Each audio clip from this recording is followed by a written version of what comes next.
Hi, Kiwi.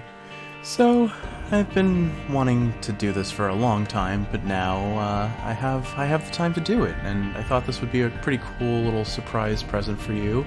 Probably I'll give it to you as a Christmas gift this year. It's November 17th, so I'm gonna date this video, but it's gonna be the first one I'm recording. Technically.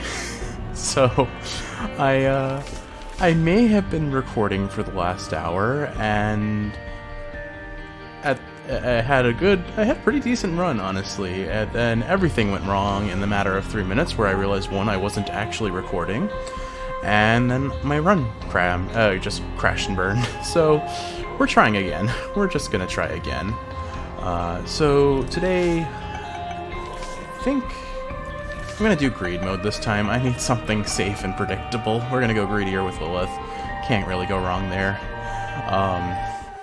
But yeah, I did so many rambles, specifically about Steven Universe and fast food for some reason. And well, I guess now that you haven't heard either of those, I can do those rants again. Hooray! There is nothing lost. There is no disappointment. I am fine. Everything is definitely fine. Alright, alright. I just have to gain my bearings because I haven't done this in a while. Maybe I should have done normal mode. Oh well. I'm gonna stick with greed for now. So, I guess, what to talk about in this happy little run of ours? Let's start off with talking about...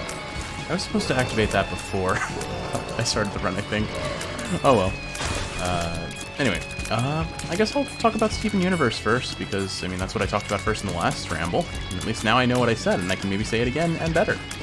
Not that you'll ever know what I said.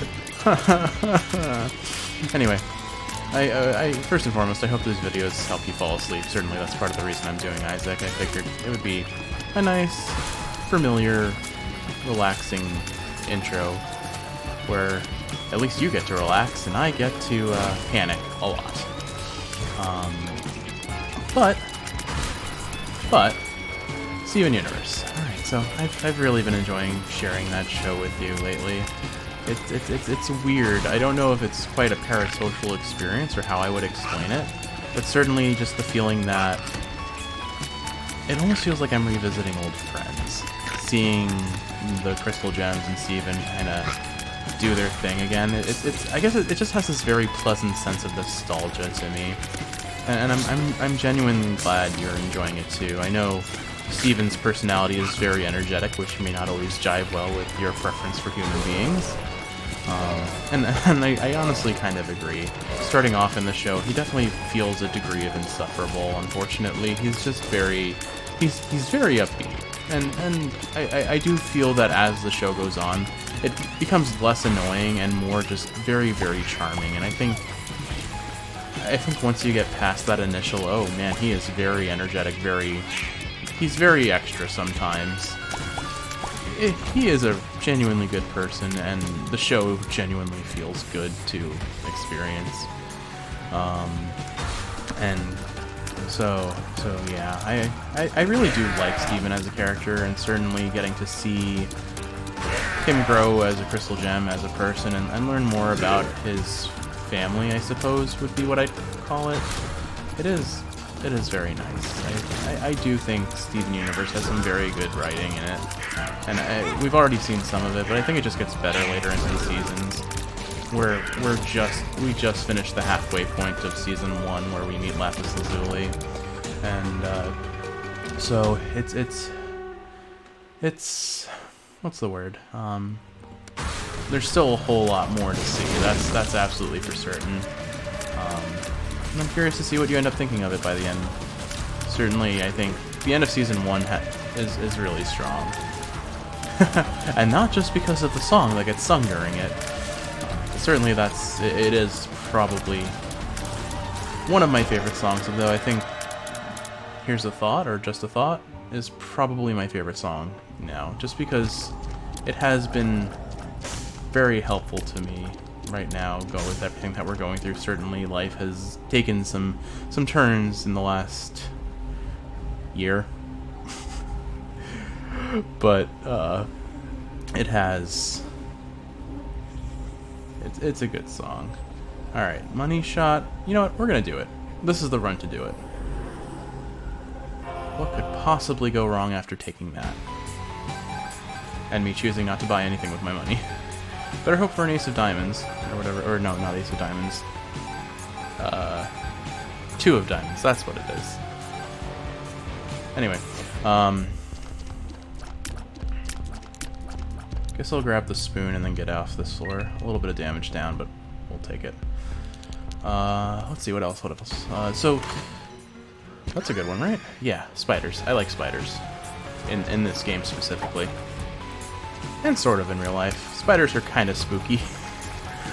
I don't mind them if they're not bothering me, but if a spider suddenly appears on my physical form, I am going to lose my my non-physical form, my non-corporeal... My soul will evacuate my body. Oh, good. My favorite curse. Bouncing tears? No. Okay. Range and speed. Okay. Not great, but we'll take it. And there's a key, there's a bomb. I can't get either of them. I guess I'll run the rounds and then see what happens. Let's see what we were talking about. So Steven Universe, what else can I say about it? So yeah, I really do like Steven. I think he's objectively charming once you get used to his personality. Of course, he'll still have his moments where he's maybe a little bit too much, but honestly, that's fine. Everything that he does, he's doing it because he's a good person, and I'm willing to accept his energy's a little bit much with that in mind.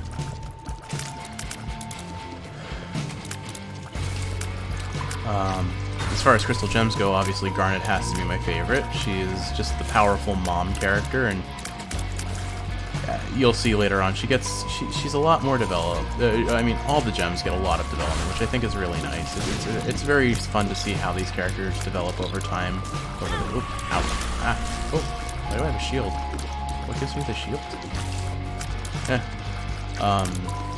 But I do think Garnet is definitely my favorite.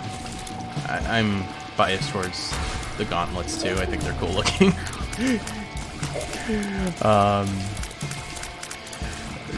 Amethyst, I know, has kind of struck you the wrong way, and I don't blame you. She's definitely the most abrasive of the personalities in the group. But I do like what they do with her later in the show as well. Certainly, I think her voice actor absolutely kills it with what she does. She her laugh is very iconic to me. Like, I don't think I can hear that laugh anywhere else and recognize it as anyone other than Amethyst. And I do think she, like Steven, maybe with more time given, becomes much more an enjoyable character in the long run.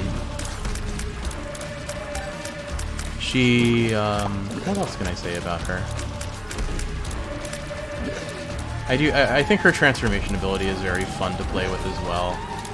She's just a fun, chaotic character who still offers kindness and consideration towards her friends. She just needs to think about it a little bit more sometimes. But I do like her character a lot. Ooh. No. Yes!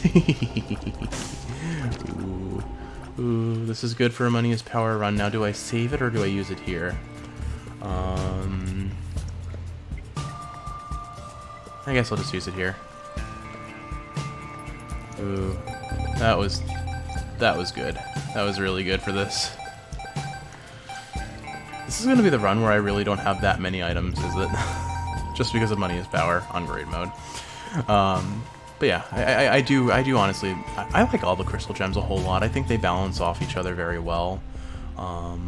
Obviously they have their individual dynamics where they have their highs, their pros and their cons, their highs and their lows, but I think as a whole, they're really good characters, and they're good people with each other too. Pearl's an interesting one because we really haven't gotten her backstory very much yet, and I do think that adds a lot of depth to her character beyond just being kind of the by-the-books, straight man in the punchline sort of character that she is right now.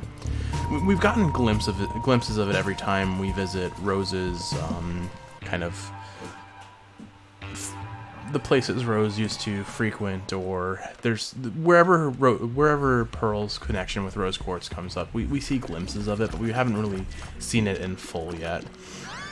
And it'll be fun to see that as it develops, and you get a better sense of what her relationship with Rose Quartz was and things of that nature.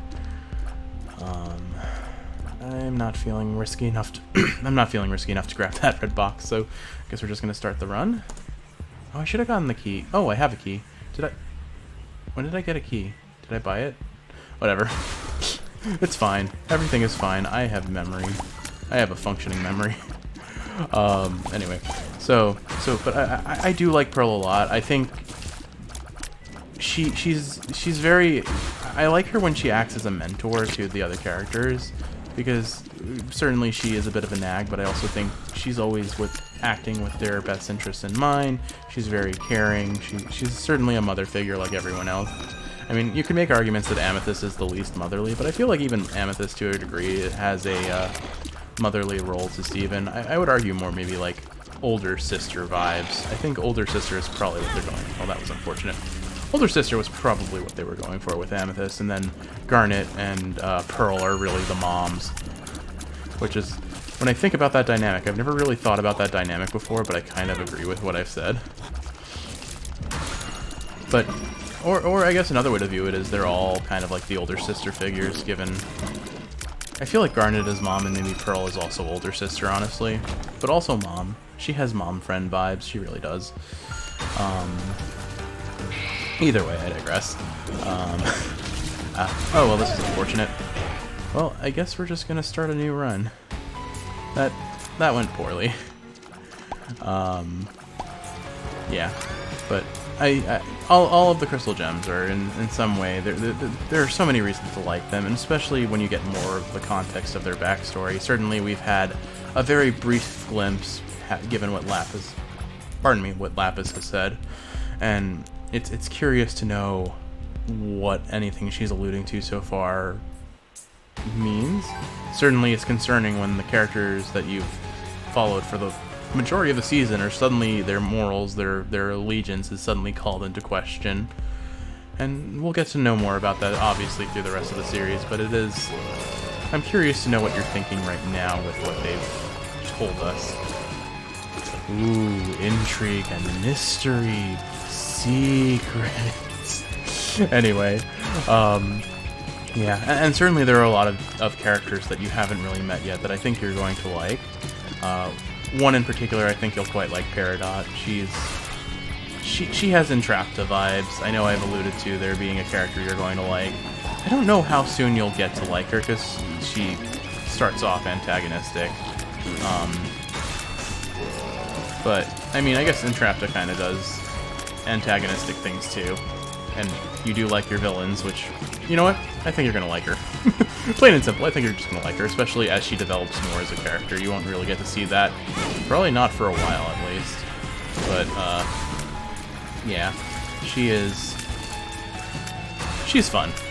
She's fun. Especially as she gets further into the series, after things happen. I'm going to try and avoid spoilers, just on the off chance we don't get to the point where you know what's about to what happens with her.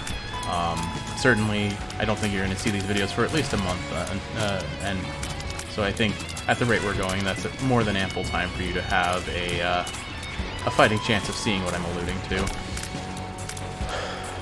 But, yeah. Certainly, I think Lapis Lazuli and a character named Jasper are probably going to be among the more interesting characters in the long run, in terms of what we say or think about them. I won't say why yet, just in case you don't get to see it. But certainly, I think it's very interesting how Steven Universe handles certain complicated, more adult topics in a child-focused series. And certainly probably the best example of it that I'm not having much luck with Lilith today. I think I'm going to switch character. Who do you recommend?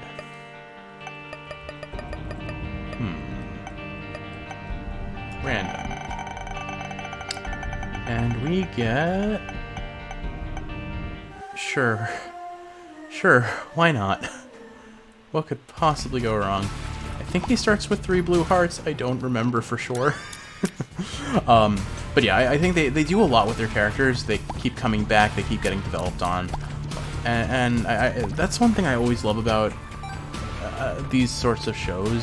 I find it very dissatisfying when you get an episode and it's effectively filler because characters that show up never come back.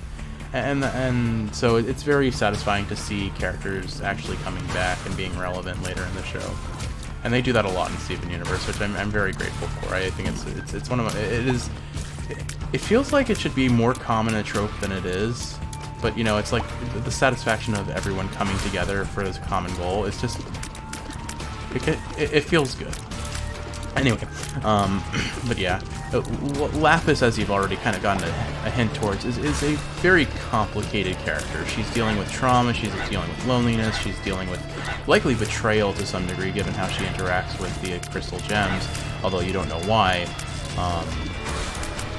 But it's interesting, and certainly seeing what that leads her to do, what decisions she makes because of it. I think you'll enjoy it, if only so far. Her character is complicated. I do like her, but I feel like she can probably be a little divisive, given what decisions she makes and how she chooses to interact with the characters as the show develops. Obviously, you do not have the context for this. I wouldn't expect you to really know what I'm saying if we were to have this conversation in person right now. But maybe when you end up watching this again, you'll know more. I guess the other big thing is, let's see, any other characters I can think of? I mean, Greg is definitely an interesting character as well. He's just a really nice guy. He clearly cares about Steven, and he's a bit of a mess, but it never feels like he abandoned Steven or forgot Steven, because their relationship is really good and he's really supportive. It certainly seems like that at the start, because he's kind of living at a car wash in his van, and he doesn't live with Steven, which begs the question why. But I think it's in part because he recognizes that he is a bit of a mess, and he probably doesn't think Steven staying with him is in Steven's best interest, especially because he doesn't know much about Rose Quartz's powers and stuff, whereas the Crystal Gems can guide Steven and act as teachers. And I guess since they live so close, it's not that big a deal if they live separate, because they're still together. But certainly seeing Greg's relationship with Rose Quartz and Steven, you get the sense that he's a good guy. And I don't think Blue Baby is in it for me. I guess Blue Baby is in it for me. Alright, we're just gonna run with it. So yeah, I do like Greg as a character. Another character I'm curious to know what you think of right now is Lars, because certainly Lars is kind of the awkward teenage stereotype. Wants to be cool, wants to fit in, very bad at those things, and kind of is rude and disrespectful to the people around him. I think Sadie's relationship with him is very interesting, because clearly she likes him and clearly he likes her. But Lars is an awkward idiot who's more obsessed with kind of impressing people to really recognize the people around him and appreciate the things that he has so easily. And that's another thing that I think does get developed on, and I'm very interested to see what you think of Lars's character as that happens. Yeah, it really is interesting to see these characters again in their, like, I don't know if unaltered or original form is what I want to say, because I don't think that's quite right, but to a degree it almost is. I won't say why, but certainly I think this show has really wonderful characters that have a lot of thought put into what they do and why they do it. And I'm curious to see what you think as the show goes on, for sure. Yeah, and I like Sadie a lot. I think she's a very kind, considerate person who, because of her relationship with Lars, is a little bit prone to getting taken advantage of, but she never directly tries to hurt anyone. Well, maybe the fire salt notwithstanding, but she certainly feels bad about it afterwards, and I think she's prone to giving into her emotions, but she doesn't she certainly doesn't view people with malice under most circumstances. She's very willing to humor Steven a lot, too. I think it's just... I mean, it's a natural response to abuse, right? If someone treats you poorly and then expects you to continue to treat them well, it's hard to respond in a positive way back to them. But maybe that's getting a little too sad right now. I'm just gonna let this run go. No blue baby for Jeff, please. Give me someone better. Please don't give me the Lost. I will... No! No! Stop it, Isaac! This isn't what I want. Stop! Please! Please, no more. Anyway, so yeah, I'm very much looking forward to sharing this show with you, and certainly sharing it with you so far has been really fun. I can't wait to for you to see why I think it resembles She-Ra so much. I mean, I think you've already gotten a sense. Suddenly there is space, because of course there is space. The people who made these shows are absolutely anime fans, and they're probably fans of Gurren Lagann, given... I mean, actually, I don't even have to question that. If you've seen Gurren Lagann, I'm pretty sure Garnet's glasses are a direct reference to the glasses that Kamina and Shimon wear. So, yeah, I'm pretty sure I heard an interview where some of the people who worked on Steven Universe were like, yeah, we're huge anime fans. I could be wrong, but you can clearly see the influence of anime on both She-Ra and Steven Universe, so it's nice. It certainly pays off, and you can see, you can feel the relationship between the two, I guess. They each have their own identities and way of presenting things, but there's definite overlap. I'd be curious to know if She-Ra drew inspiration from Steven Universe to any degree, actually. But either way, great show. Definitely recommend it to anyone who hasn't seen it before. If they're looking for something maybe not too thought-provoking, and definitely geared towards children, but it's a very nice watch. And certainly it's obviously targeted towards young girls, but doesn't mean, I mean, good writing is good writing, whether it's targeted for for girls or boys. So just kill me, end me. I don't want to be Blue Baby. All right. There's no way I could get Blue Baby again, right? Okay, I'm safe. Okay, we can do Cain. I don't remember how to play Cain at all. He just has lock. Oh, he's fast. Wow. Eye drops, tears up. Okay. But yeah, yeah, it's been fun sharing that with you. I've been so happy to just have time to watch things with you again. Let's see. Well, is there anything else I can say about Steven Universe? My brain decided to say Mayor Dewey is a chronic disappointment. But I probably should not say that until I remember if he has any sort of redemption through the series, because I don't remember. He probably does. They do that. They treat their characters well. They really do. Oh right, I've already been in there. Oops. Did I just waste the I just wasted a key, didn't I? No, I must not have, because well, we'll have to watch the replay. Or if I did waste a key, feel free to shout at me, because I'm stupid. But what was I gonna say? Oh, well, my headphones just turned off. There we go. Fix that. What else can I say that needs to be said? That might be it for my Steven Universe ramble. Certainly, there was a lot to say. I mean, Steven Universe has a lot to say about it. I guess one thing I didn't touch on is, I think I mentioned it, I really like how they kind of bridge the gap between a children's cartoon and more adult topics. Like, I think the easiest example of it would be how they address Steven's mother. Because clearly she's an allegory for a mother who lost her life when giving birth. And it's interesting how they never really directly say she died, because I guess technically she didn't, sort of. Or at least, it's hard to explain. You'll get more context later. But so it's not that she necessarily died, but she's effectively gone from his life forever. And because of that, it's very interesting to see how Steven deals with that realization, that understanding, and the disconnect he has with what's inextricably part of his life. His mother left a legacy behind, and now he feels obligated to fill that role to some degree. And he has Pearl, Garnet, and Amethyst as both mentors and mother figures and family acting individuals, but it is certainly hard for him to fully understand what he was born into, because he does not have a direct mother, or his mother is not there to really talk to him. And I think I really do like the episode where they visit the garden and Lars criticizes Steven's mom, and that Steven's retort of just, you don't know my mother, I don't know my mother.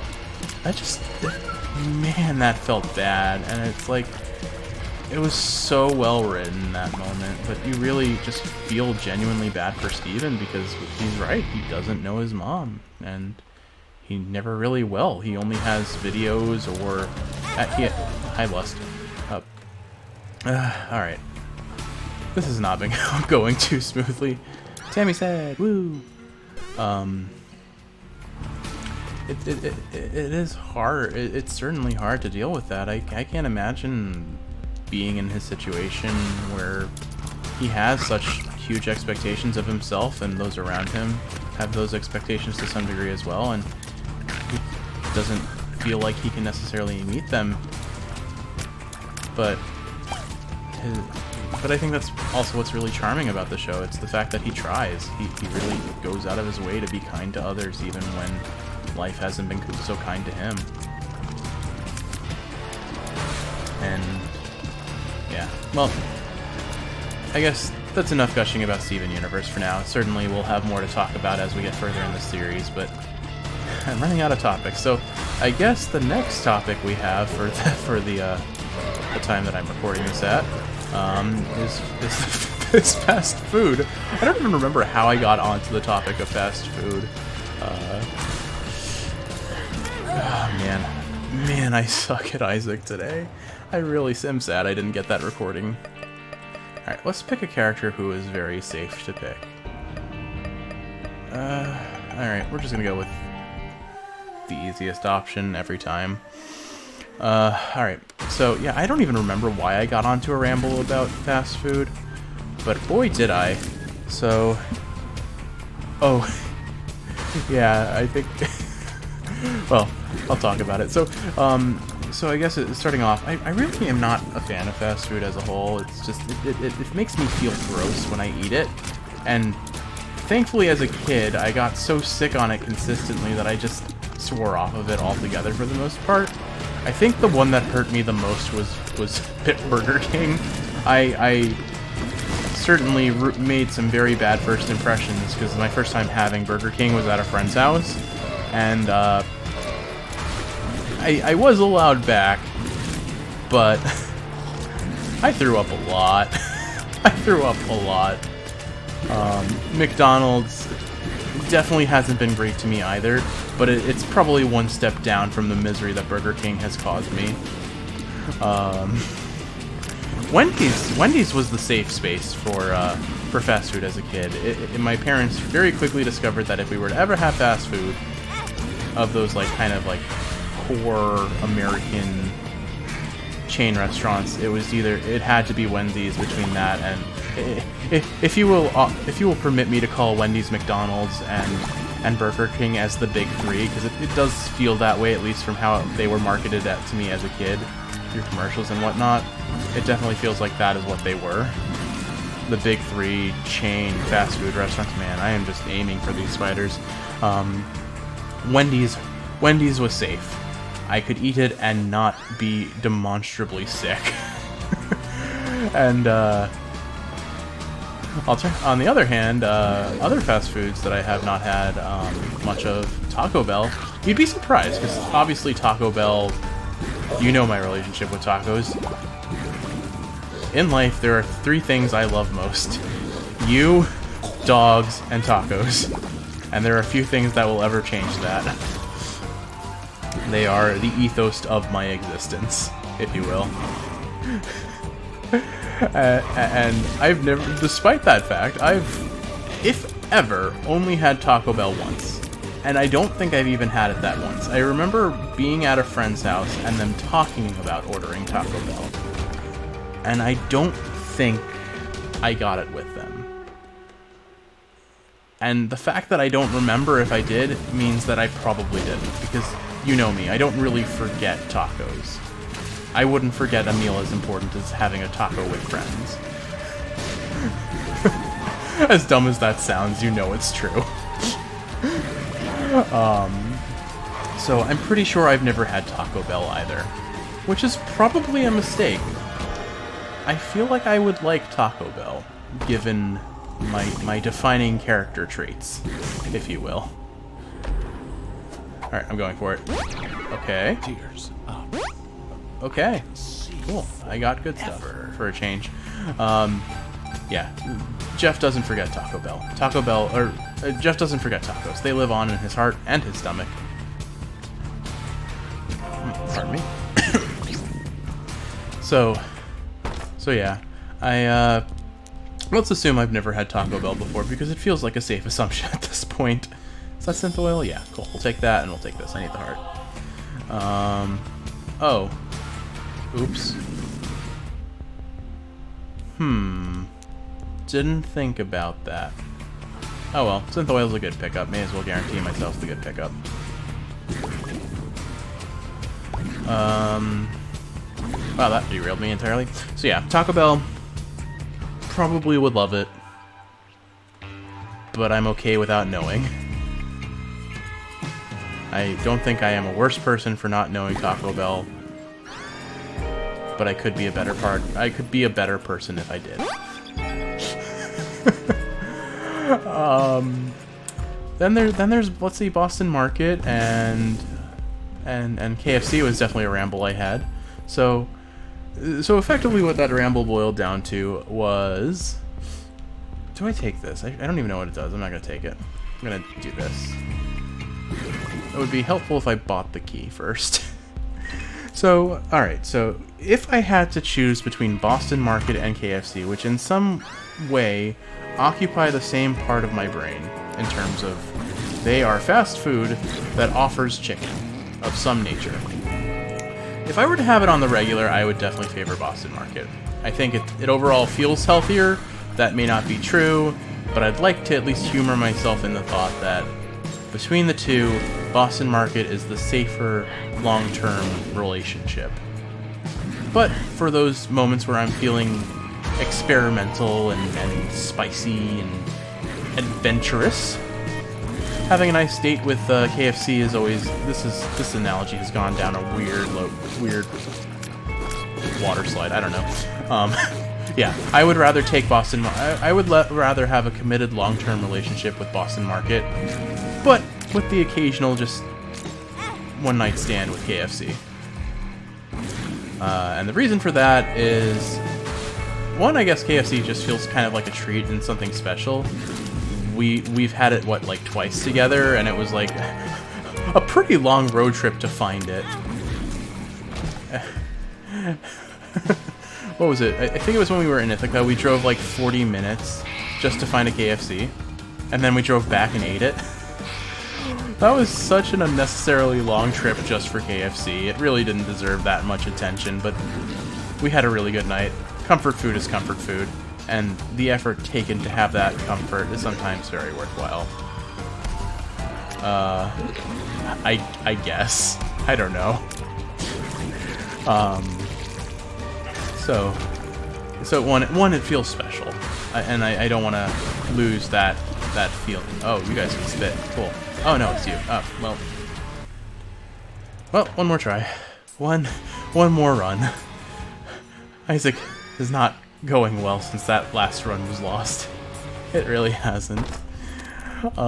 Anyway, so yeah, KFC is special. It's kind of a one-time good time sort of thing. Especially since we only have it about once every once every 2 years maybe at most. Boston Market, obviously, we've had even less. We actually haven't had it at all together, I think, so we should probably fix that. But it feels safer, it feels very familiar, the food offered, I guess just the breading is delicious from KFC, but obviously it's not great for us, and I'm sure what they do at Boston Market isn't necessarily healthy either, but it's likely healthier. So, if I'm going to make bad decisions on a regular basis, I should probably go with the safer, healthier option, even if it's still unhealthy. What else can I talk about? So, what other fast food restaurants are there? It was about this time in my ramble that I realized, that I wasn't recording at the last one, so I do feel like I did a better job in the last one. A shame it was lost, but oh well, moving on. Alright, what other fast food is there? Because I don't really think about fast food often. I guess there are all the pizza chains. Those count as fast food, right? So like Domino's and Papa John's and Little Caesars and Pizza Hut. That's one. That's it. That is a fast food that is a pizza restaurant that I have had at least one pizza from. Yeah, so I guess really for me it's a Pizza Hut versus Domino's conversation, because I don't think I've ever had Little Caesars. I don't think I've ever had the other one whose name I've already forgotten despite having listed it literally seconds ago. And I would say, based on experiences, I think it was Pizza Hut that wins. And that's because Pizza Hut was shared between friends. And exclusively that. I have never myself ordered from Pizza Hut or Domino's, but I have been with friends who have ordered from it and then shared pizza with them, and I think that makes me like Pizza Hut better, if only for completely biased, nostalgic reasons. But aren't those the best reasons? Probably not, if our past experiences have anything to go for or show us. But with that said, yeah, I'd say, I mean, in either way, the pizza is just kind of disappointing. I say this as someone who can make pizza at home, especially.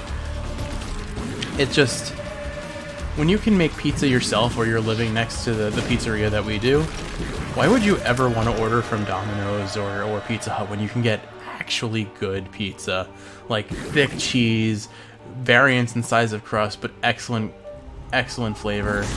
Like, why would you ever choose cheap throwaway pizza? And I know I've insulted someone by saying that, but you know it's true.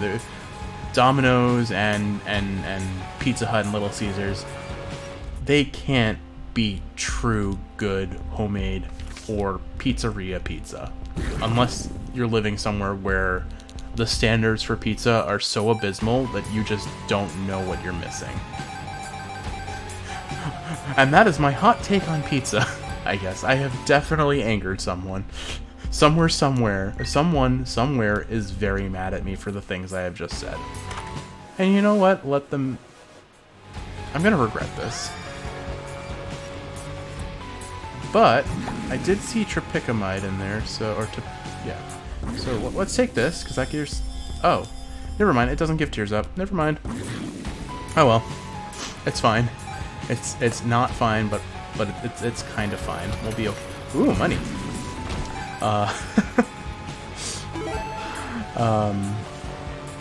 Yeah. So, sorry if I've offended anyone. But you know it's true. The only reason you're mad is because you know it's true. and it hurts to hear the truth.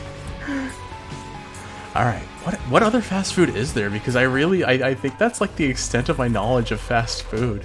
I really just don't touch the stuff. It just hurts me too much. And there are better options, especially when I can cook for myself. I guess we also have the added advantage of living in a place where there aren't a lot of local fast food restaurants anyway. They were like, we want to be pure. We do not want chains in our town. So there's that too, I guess. But I digress. Okay. All right, chat. Name some fast food restaurants. Kiwi, you too. Tell me fast food restaurants. And then I will not read the comments, and I will not contribute to this discussion any further. But maybe this will be something I revisit one day, where I make a tier list and ramble about that for some time. My fast food tier list, where the rankings are, it hurts me less, and I've never had it before. And that will be my only opinions. Those will be the only tiers. There will be 3, and it is exclusively, has it hurt me?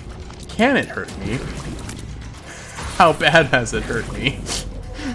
And have I ever had it before? And if not, do I even get the honor of ranking it for that reason? What else? What else? Oh man, what other fast food restaurants are there? Oh, Arby's. Arby's. Okay, so this is where this is where if I had that tier list, it would be kind of weird. Because, no, I have never had Arby's before. I just continue to make the joke every time we pass one on our trips to Ithaca. Would you like to get Arby's? And your universal answer is always no. And I don't blame you for that, because it sounds kind of gross. But on the other hand, their marketing team knows what they're doing. I love the marketing that they've been doing. Particularly the anime references. You know their PR guy is just a huge JoJo's fan, which is hilarious to me. And with that in mind, I would rank Arby's higher, because I guess if the tiers are has it hurt me or has it not hurt me, it would definitely go into the it has not hurt me tier, because its existence has made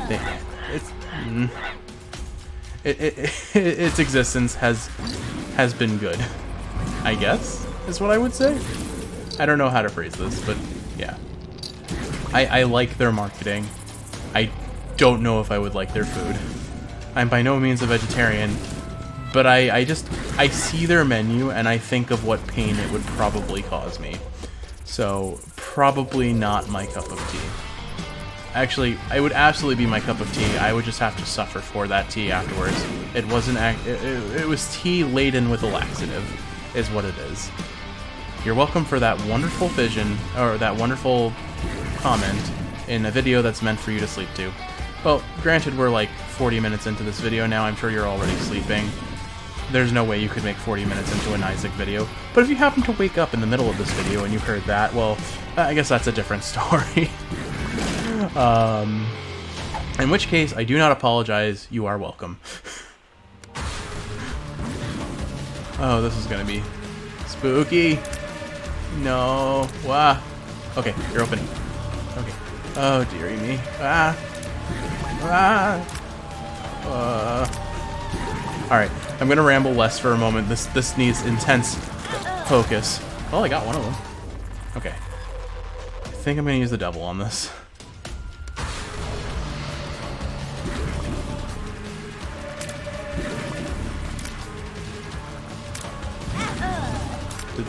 Oh, they're special, so they one-shot me. Okay. Well, goodbye, devil. This is probably the run killer. Alright. If I can kill one, I can kill the other pretty easily, I suspect. Ah! It's just so hard. They overlap too well. Alright, maybe if I go here. No, that went worse. Okay. Okay, I can do this. I am a big boy, and I can do this. I can do this. I can't do this. Alright. Full focus, not talking at all. I think that went worse. Maybe I should give up on this devil deal. I'll give up when I'm dead and buried. Nope. This just isn't happening. Oh. Alright. Alright, that's the run. Alright, I think I've run out of fast food to talk about, so that's probably where I'm going to end it. I hope you've had fun listening to my ramblings. I hope you're sleeping well, and I love you, Kiwi. I'll see you in the next one.